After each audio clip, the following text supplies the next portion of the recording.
Morning, everyone. We will start the session now. We have our day 8 of this webinar series is going to start today, and with us we are privileged to C-DAC Patna in this webinar series that Ms. Ritu Arora has been gracing this occasion with his talk on analyzing large data sets using AI and HPC. To introduce herself, that would be not justified in this short time, but just to briefly tell about ma'am's profile. She is Assistant Vice President, Research Computing in University of Texas, integrating and efficiently utilizing supercomputing, cloud computing, and also volunteer computing resources. She has delivered multiple innovative software. Her areas of expertise and interest includes HPC, data-intensive computing, cloud computing, advanced software engineering, and health informatics. She is currently working in University of Texas, and prior to this, ma'am has worked at where she was appointed as a research scientist at Texas Advanced Computing Center and as associated faculty in the Department of Statistics and Data Science. We are privileged to have you, ma'am.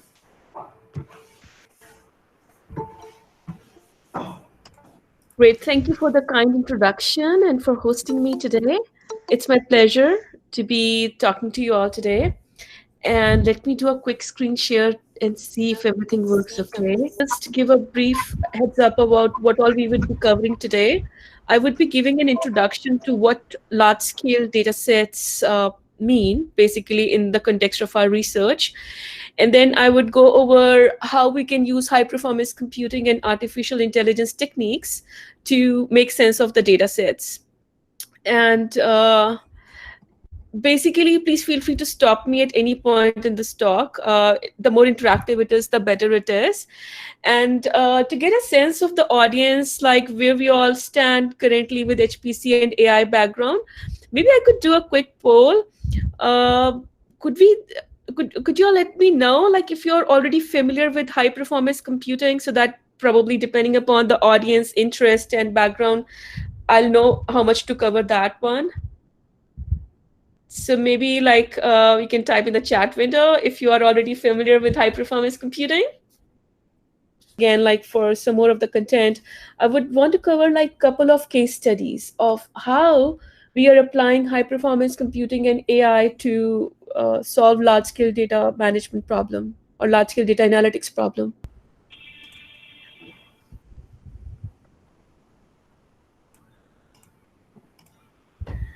Meanwhile, I would request all participants to kindly rate yourself how comfortable you are in HPC from 1 to 5. And though I have launched a poll also, but those who are in mobile, they could not respond with that poll. So if all participants can just type in the chat box where they rate themselves in HPC, high performance computing, from 1 to 5. Thank you. So again, like by the way of introduction, my name is Ritu Arora, and I work at the University of Texas at San Antonio in the capacity of AVP Research Computing. And I also teach in the Department of Electrical and Computer Engineering and the Computer Science Department. And large-scale data management using HPC and artificial intelligence techniques is something that we have to do on regular basis, given our projects, which are mostly in the big data domain these days. So next slide, please. So to begin with, what is big data, or what do we mean by large scale data sets? So my question is like, would you all think like 1 GB is large enough, or 10 GB or 100 GB, or is it like 500 GB when we can say that we are working with big data? Or would you think it's 1 terabyte or 1 petabyte? So that's my question to the audience. So in your opinion, what would you call as big data? So you can type in the chat window, and I would be curious to hear about what you would consider as big data for your end.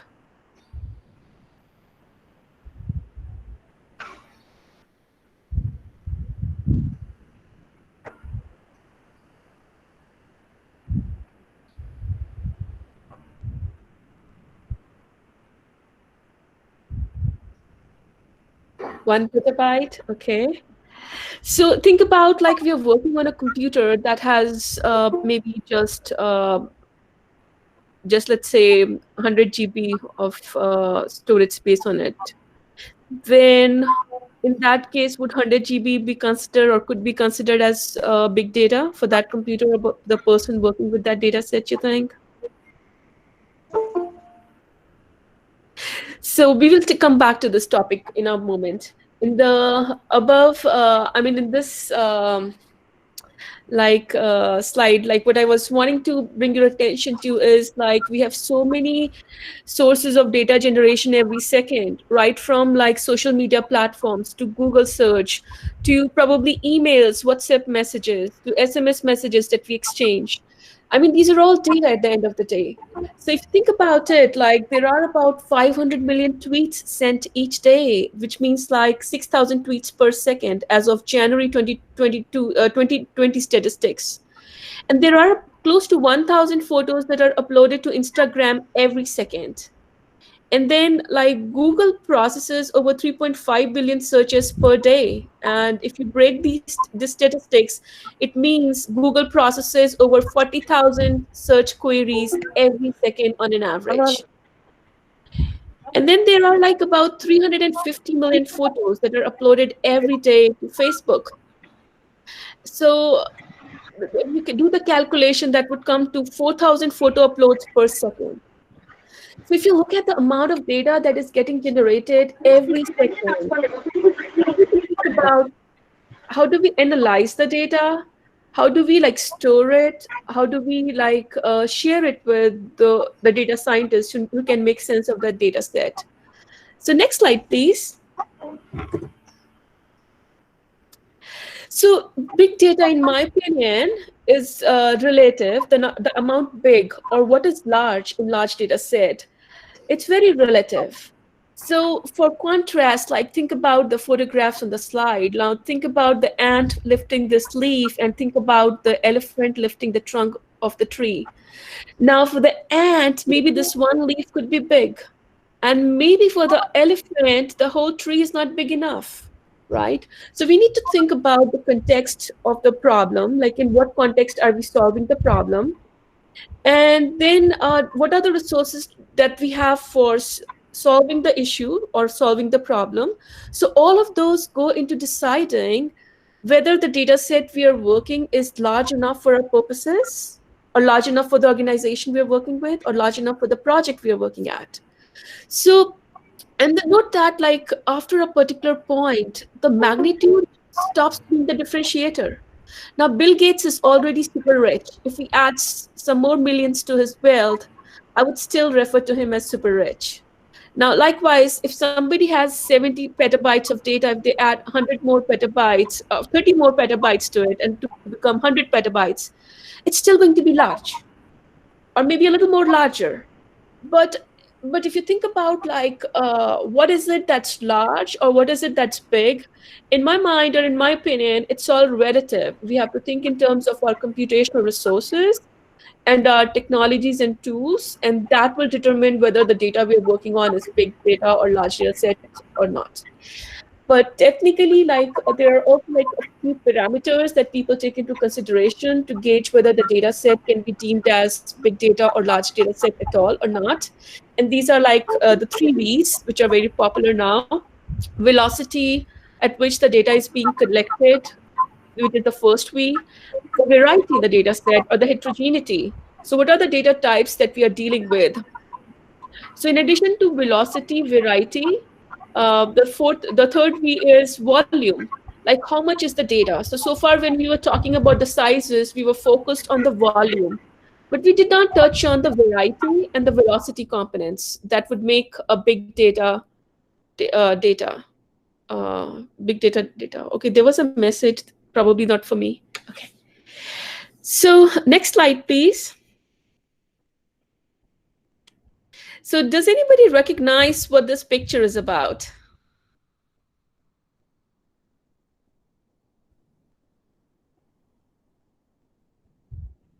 Going once, going twice, going thrice. Any guesses? Yes, Thank you, Stephen. This is like Great Wall of China. So if you know like how the Great Wall of China was built, it was not built in one day. It was built across centuries by different emperors, and there are natural barriers which are considered as part of Great Wall as well. So the natural barriers and the other pieces of the wall built by different emperors across different centuries, when combined, is what is referred to as Great Wall of China today. So what this picture tells us is that big task of building the Great Wall of China was not accomplished by one emperor in his or her lifetime. It was accomplished as a collective effort. So it's more of a divide and conquer strategy. So whenever I have to discuss like the divide and conquer part, I mean, the Great Wall of China is a great example in my mind because history tells us like how people solve big problems. So same is the case with large data sets. When we are working with large data sets, we have to think about applying the divide and conquer strategy. Can we break down the big data set into smaller pieces and make it tameable or make it like amenable for our resources and then start the processing? Next slide, please. So these are the photographs of some of the systems that we work on. Let's say the Stampede 2 system at the University of Texas at Austin, or the Texas Advanced Computing Center.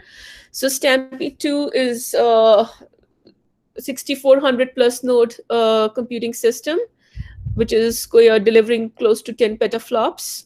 And then we have another Cray XC40 system, which is like Clone Star 5 that we use for computations. It is a UT system or University of Texas system-wide cluster that we have access to. And another is the cloud computing system named as Jetstream. So we typically use these large-scale systems for processing, pre-processing, and post-processing of our large-scale data sets. So whenever we have to prepare the large-scale data sets for analysis, the first step, of course, is pre-processing. We receive the data in raw format.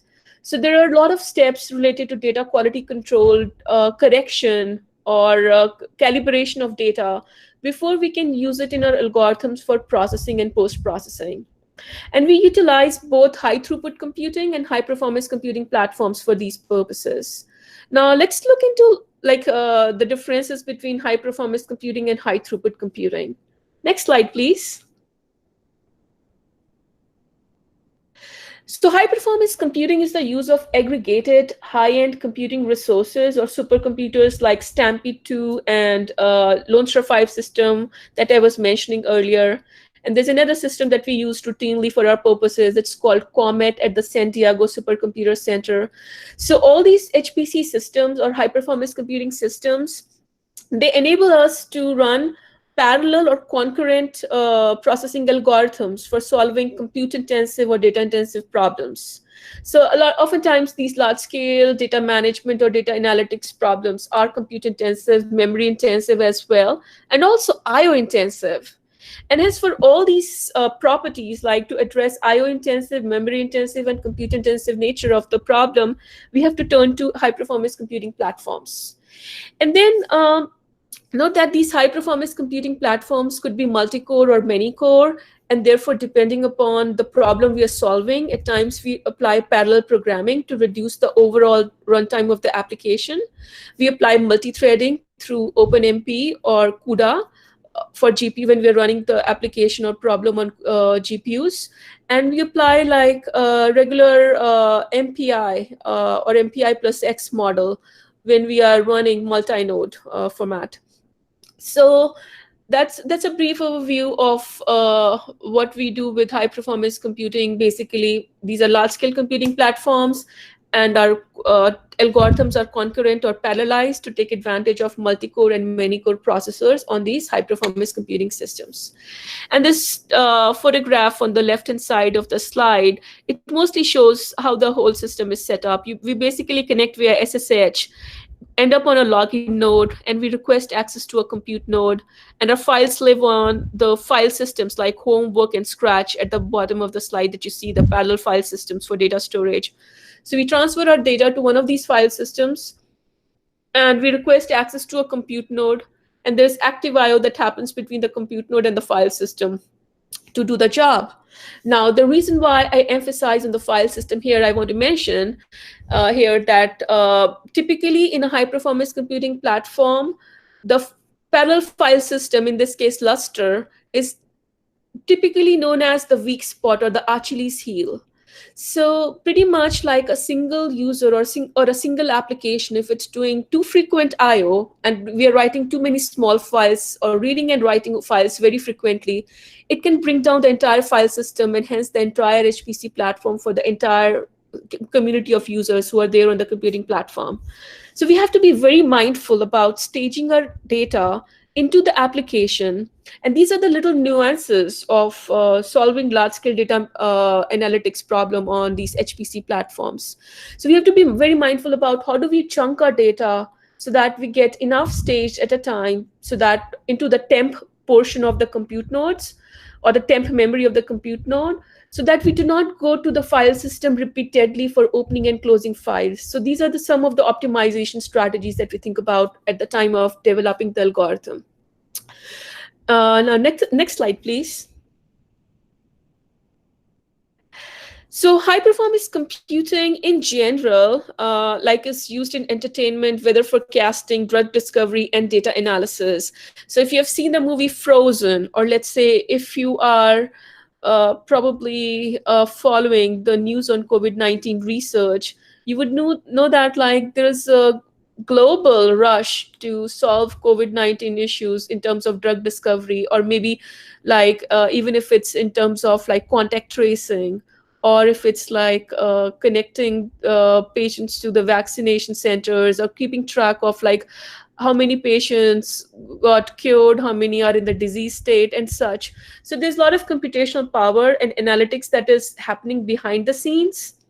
And for all these purposes at our end, we use high performance computing systems. So that was all like I use these pretty pictures to draw your attention to that, not just for data analysis, which might sound drab and dry, but even for entertainment industry, like when you're rendering animation movies like Frozen, or when you're doing weather forecasting, you would be using high performance computing. And all these problems are data intensive, IO intensive, and memory intensive.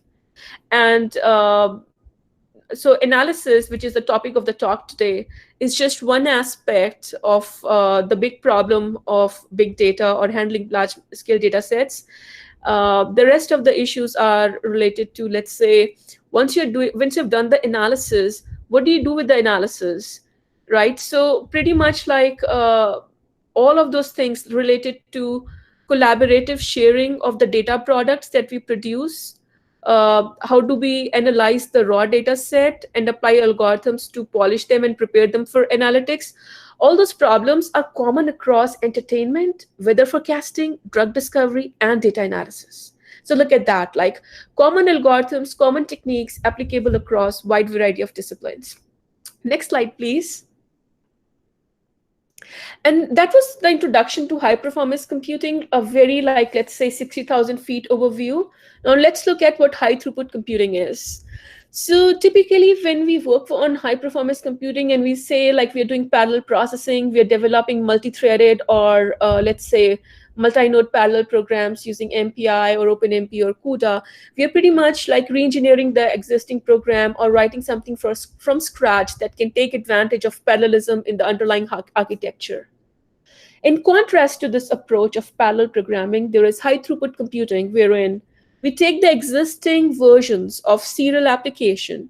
We do not change the code. We just take the serial application as is in its original format. We just change the input to it. It's also called parameter sweep mode of running the code. And what happens in this high throughput computing mode or parameter sweep mode is like same serial application is run independently on different systems with different chunks of input data. So let's say you have the problem, like think about the Great Wall of China. Rather than building the entire wall, you're taking segments of the wall and assigning to different kingdoms or emperors of ancient China to do the task. That is high throughput computing. So in this mode, like I was mentioning, you run multiple copies of the application concurrently on different cores and independently. These independent copies do not interact with each other. They just solve or work with a different subset of data from the original big data set. And that's all that is to high throughput computing. Now, Hadoop is a very common format or a common platform that is used for high throughput computing. But if you think about it, like with Hadoop, you have to write your map and reduce interfaces, right? So think about this approach that we are presenting on this slide. Don't change anything. Don't rewrite the code. Just break down your data in a way that it can be run with the same serial application that you run on your laptop, but just take advantage of multi-cores and multi-nodes of a large-scale computing platform to solve the problem. Next slide, please. So let's look at like one of the case studies that I had for today, which is EDiscovery. So e-discovery or electronic discovery means or is applicable when you're wanting to detect or extract evidence from electronically stored information for civil litigation or other purposes. So for example, let's say if there's a big scam in a company, let's say, let's think about the Enron example. So when that Enron scandal happened, then all the employees of the organization were their emails were subpoenaed, as in a copy of their electronic documents, emails, and everything was obtained, and then investigation was started on that, right? So that is an example where like electronically stored information is used for deriving evidence for presenting in court proceedings. So that is where e-discovery is used, and that was one of our projects. So ESI, or electronically stored information, such as documents, images, accounting databases, emails, and even deleted data. I mean, these are amenable for, or they're used for digital forensic analysis. And there's a lot of like text and image processing that is required for this test case, a lot of indexing and tagging, and a lot of like classification and clustering algorithms that need to be applied here. So it's like a classic case of human in the loop, wherein a human being is responsible for deciding or narrowing down on the electronic information, as in if there is, let's say, several terabytes or petabytes of information, a human in the loop is involved in determining which set to start on first. And once they pick the data set from this large data, this subset of the data is then processed. There are techniques and algorithms applied one after another to derive the evidence. And depending upon how this first round of evidence finding goes, the next iteration is like developed or designed. So it's like real-time interactive analysis of the data that's happening in the case of e-discovery.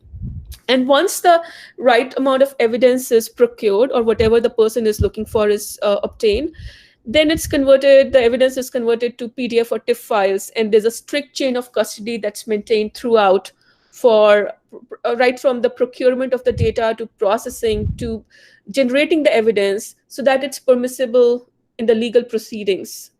Next slide, please.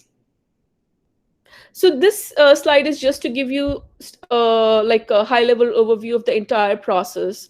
So we get the information, there is identification happening, there are steps for data preservation that we have to plan in advance. Right at the time of we are collecting the data, we are doing some planning there, and we also plan in advance. And once the data is collected, and we have the long-term data management plan, we do the processing, the review, the analysis, and the evidence is produced, presented, and of course, there's a destruction step, which we missed in the slide. So we have to destroy the data carefully as well in the end. Next slide, please.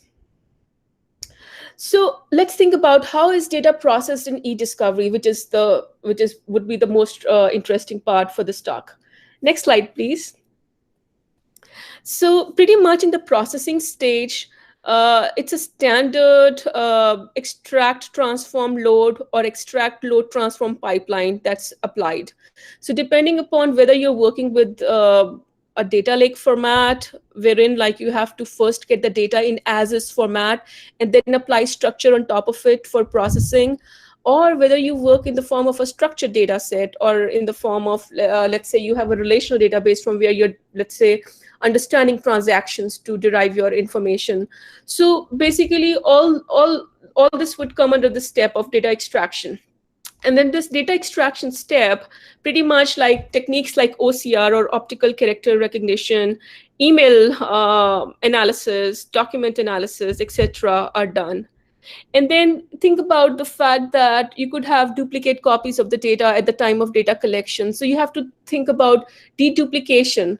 Maybe let's say there are some documents that occur at multiple places, and when you have to process large amounts of data, one thing you have to do is reduce the data set from the very beginning. Try working on the data set only that's useful or only that's needed is the mantra here. So data deduplication is very important. Data filtering is very important. Removing corrupt files is important at this stage. And then pretty much like you have to be reviewing the data iteratively. And as you're reviewing the data iteratively, you have to be mindful about the fact that there could be 10 or 20 or even 100 iterations of this process that you have to be doing. So now think about it, like humans are good at doing certain things. They're good at narrowing down the domain of search, or like thinking and applying what evidence at what place can we find best. And machines are good at doing certain things. Like if you have to do something repeatedly in a loop, that's where artificial intelligence or AI is useful. And we'll look into it a bit more in a moment, or look at like how we are applying AI in a moment more in detail. So basically this review step is very critical in here. And then when we produce the output, when we have the results obtained for using in the court cases, there is a very sophisticated pipeline of algorithms that need to be run to deactivate the entire e-discovery process, right from online media, offline media, archival, etc. There are multiple steps involved. And here also we use a large amount of computational power. So, and certain artifacts that are produced at the end of the e-discovery process are meant for long-term preservation. So, I mean, all of this comes under data management planning. So, like I was mentioning in one of the previous slides, data management planning is one of the critical steps and needs to be thought about carefully in such cases. And it's, even though it might look like it's not as fancy as, let's say, algorithms that are required for processing or pre-processing or post-processing, but it's a mandatory step for compliance purposes that we have to be mindful of. Next slide, please. So while we are processing the data, there are several management-related challenges, as in data management-related challenges.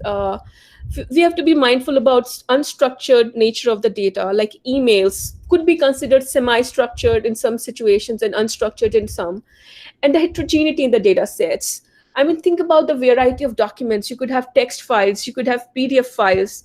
Think about images. You could have them in JPEG, TIFF, GeoTIFF, PNG formats, right? And then there could be hand-drawn images, or there could be field notes that people take, which could be used as evidence, or handwritten notes. So you have to think about analyzing all of that data now electronically using your algorithms. And note that some of this data set that exists in electronic format could be encrypted or could be corrupt. And when people are working on e-discovery problems, they are often seen processing terabytes of data daily.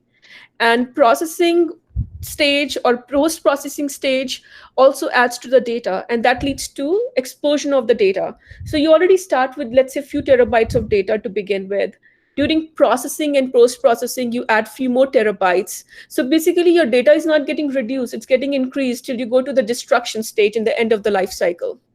And note that there are challenges like exceptions and dependencies. The legacy code that you would be using is sequential, fragile, and proprietary. So you can't just put it on any system. And there are lack of standards in this domain. Now, with those challenges, let's go to the next slide. So now that I've mentioned the challenges in this process of e-discovery, I've told you what the e-discovery process is, and you have been introduced to what high performance computing and high throughput computing techniques are at high level. Now let's look at a case study here. If you like Spider-Man movies, you would know who Peter Parker is, right? So let's think about this character, Peter Parker. So Peter Parker assumed that he works for a company, VBC Media Company, where he has just been awarded as the star performer of the year and received a promotion. He then discovers that some unlawful business practices are going on in the company, and those are encouraged by the CEO of the company named Gab Moore. So one day in an important meeting, Peter is quite vocal about these practices. And the very next day, he's notified that his manager, Miss Ivy Frost, has terminated his employment due to unsatisfactory performance. All his access privileges have been revoked, and Peter is escorted to the door with his personal belongings. Now, then, what Peter does is very natural, like he will file a lawsuit against the VBC company, citing the unlawful practices of the company and his wrongful termination for refusing to cooperate. He claims that the communication and records of the VBC company contain ample evidence to support his allegations. Now, this is the scenario or the case study that we have. Now, think about, now you know the process, like EDiscovery process. You know what the resources are. Now, let's go to the next slide. Now, we have given the scenario. Now, let's see, how are we going to solve this problem? Or what are the data sets that we are extracting? Or what would happen next? So in this scenario, like I was mentioning earlier, which is typical in EDiscovery process, the court of law subpoenas all the emails, business documents, and transaction records of the company for the last few years.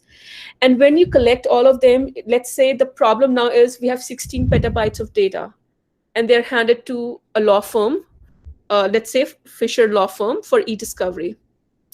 And this law firm specializes in processing large volumes of unstructured data to extract text and discovering data associations and evidence relevant to a case.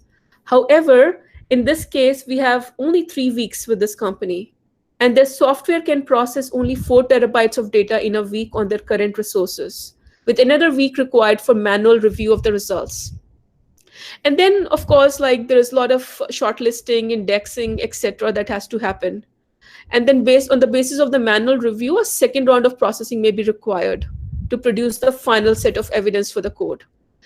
Now, you know the drama in that we discussed in the previous slide. Now you know the volume of data, like 16 petabytes of data, the amount of time, the time that we have at hand, like 3 weeks. And note that the limitation is we can process only 4 terabytes of data on the current resources of the company. Now, let me ask you a question like, what would you, if you were part of this law firm, what would you recommend? Or how would you solve this data analysis problem? Note that like one of the challenges is that this law firm uses serial proprietary algorithms. So out of parallel processing and high throughput computing technique, which one would you choose?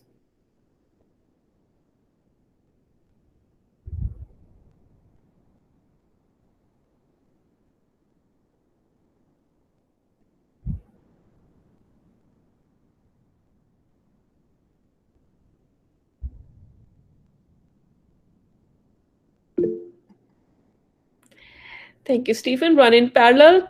But do you think like we would want to rewrite the algorithms because the time is very short? Or we take the same algorithm that was working already perfectly, but we just run multiple copies of those algorithms on a large scale computing system, let's say like Stampede 2 or Lone Star 5, right? So because these algorithms or the software can process 4 terabytes per week, so you can divide like 16 petabyte divided by 4 terabytes. So how much processing can happen in just 1 week, right? So you pretty much like have 4,000 such runs to go. So pretty much what you want to do is you want to take the same software. You just want to break the data into smaller pieces. And then you want to independently run this piece of software independently on different cores or processes. Now, next slide, please.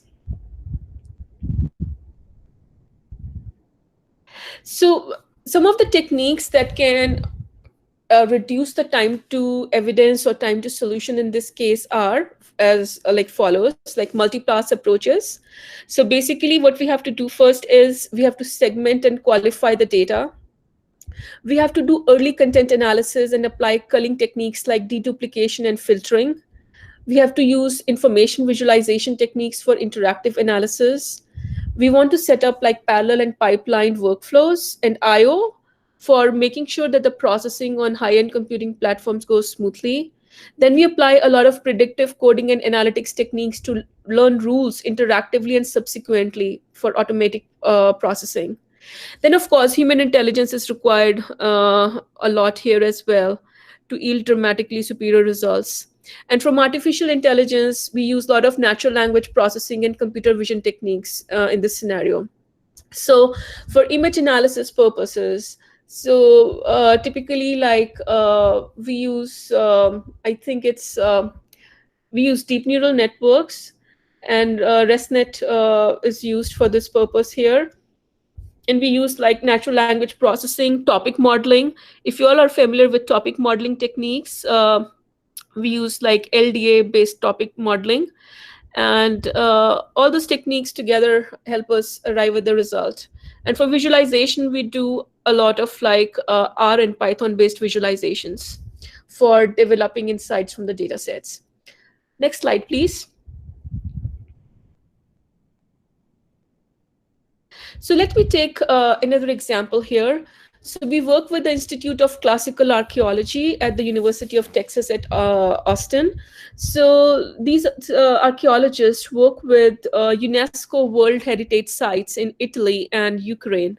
So as you know, archaeology by its very nature is a destructive discipline, as in the data, I mean, once you excavate a site, it's not useful for next round of researchers.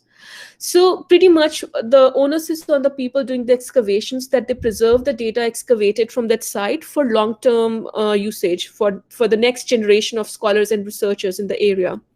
So what they do is they very meticulously take photographs, take field notes, which are handwritten, and they do they run a lot of photographic campaigns. Whatever is excavated from the location, it's digitized, like as in photographs are taken, and the photographs are stored are like large files, like these are geotiff files with geographical locations embedded in them.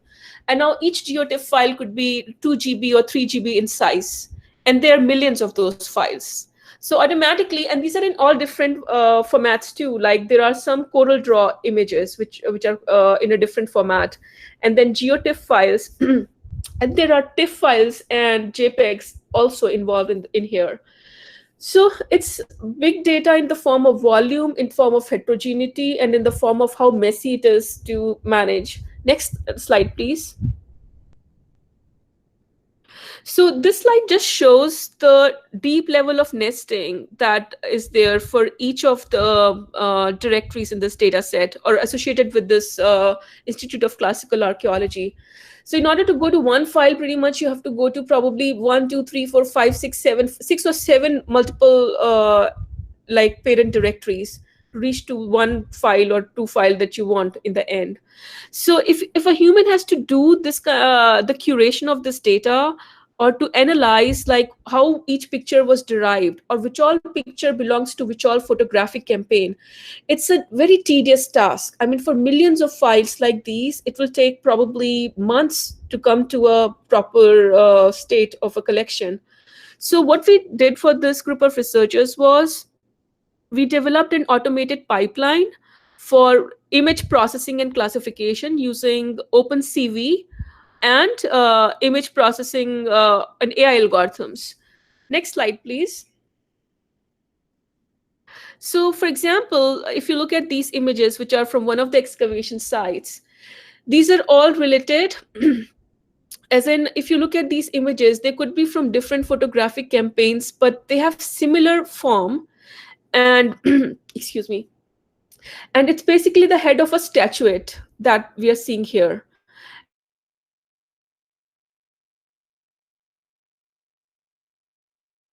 Like clustering this set of images for the data curators.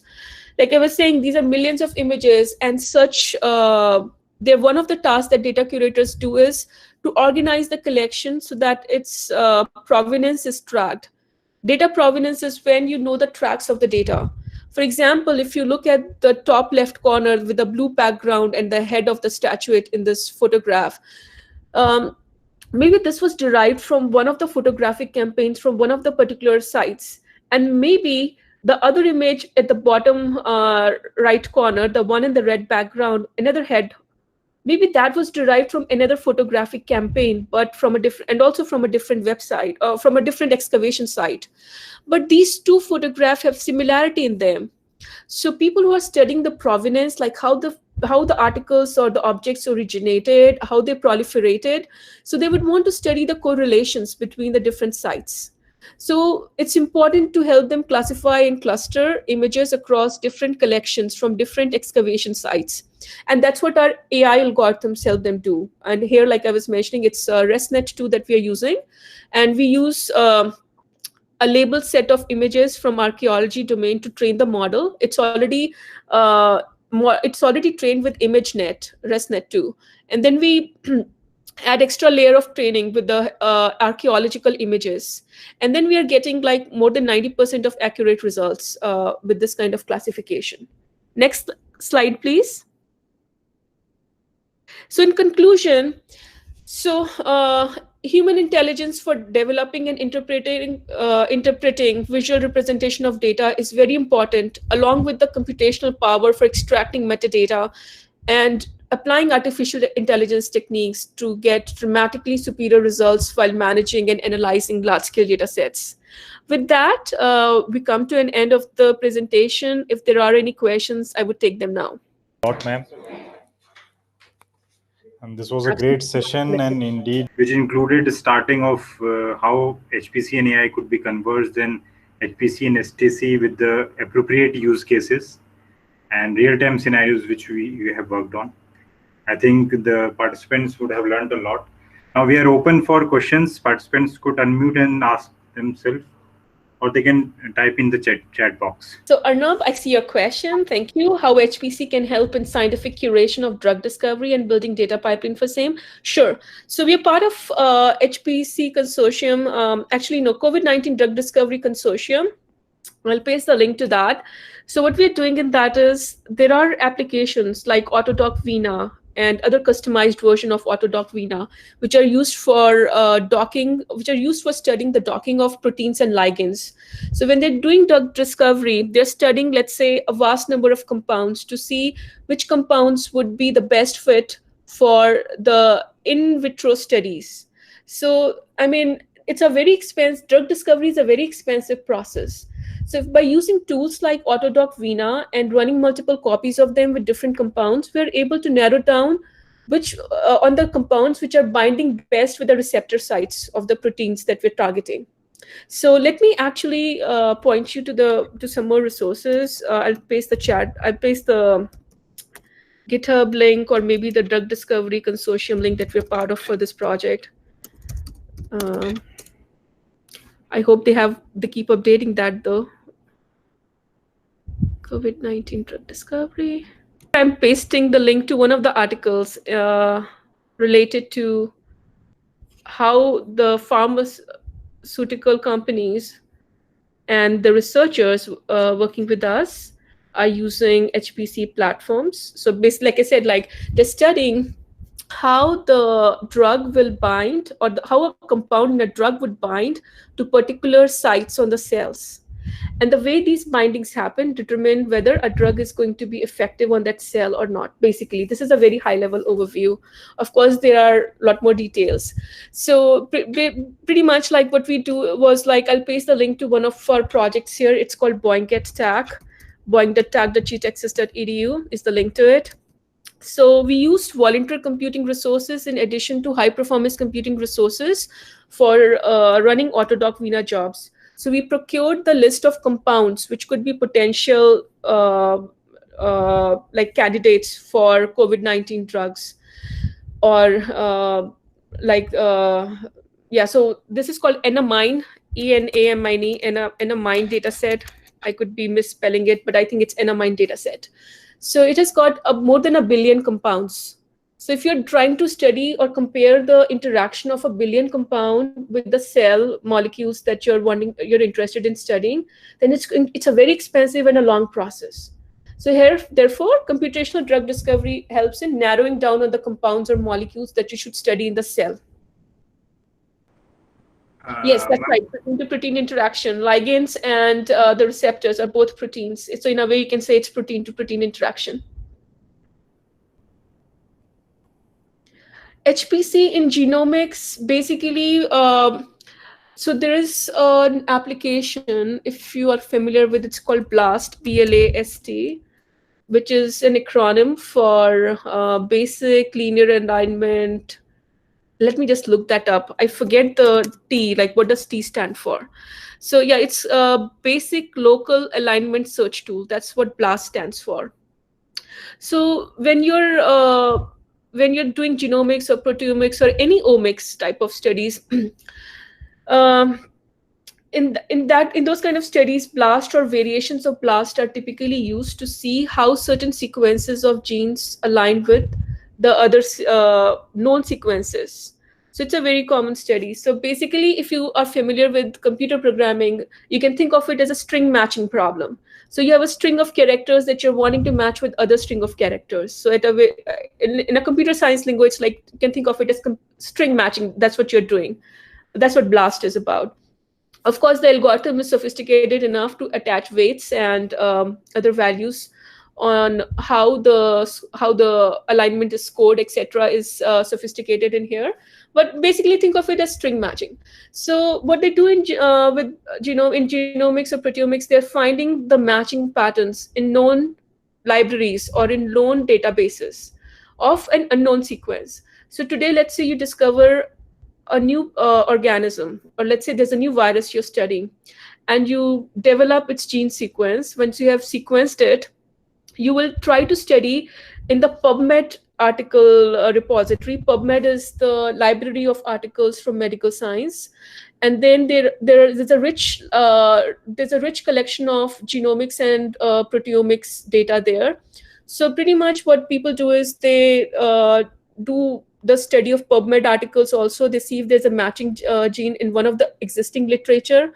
If not, they go through the database of genomes and genomes of other known species, and they try to see similarities. So that's one of the application where they run BLAST, or MPI BLAST to be precise. Let me type the name out, on HPC systems to study the alignment of the sequences. Kartika, did it answer your question? Yeah, exactly. Thank you. ma'am, we have another question from Mr. Shashank in the chat box. Let's Any see. dedicated image dataset for archaeological data? Yes, you're right. ResNet is generalized. So we had our own curated data set, and we also used a data set from another university. Let me give the name of that in the chat window in a moment. Looking up the name of this library. If there are any other questions, please feel free to type them in the chat window.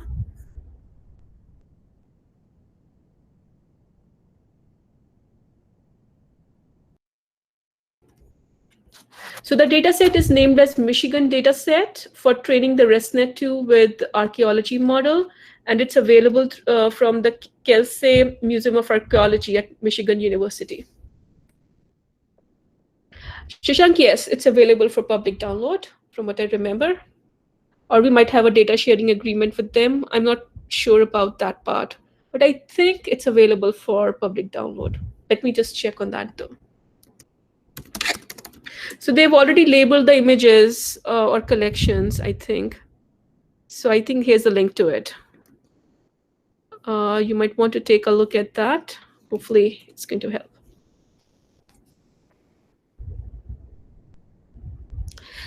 Thank you, Lily, and thank you, everyone. If there are any further questions, please feel free to reach out to me over my email. I'm typing it out in the chat window. And it was a pleasure to be here with you all. So final thank you, ma'am, from C-DAC Patna and all participants. It was a great session, and the interaction has answered it all. And plus, if we all are aware that you are taking it from United States, and it is a late night there. So thank you, ma'am. Thank you for being our guest speaker today. And we and C-DAC Capacity look forward to collaborating with you, because we are also a pioneer in high performance computing in India, and that would be great for us to interact with you. Absolutely. I look forward to the collaboration and interacting with you all further. Have a blessed day. Take care, everyone. Bye. Thank you, ma'am. Thank you, all participants.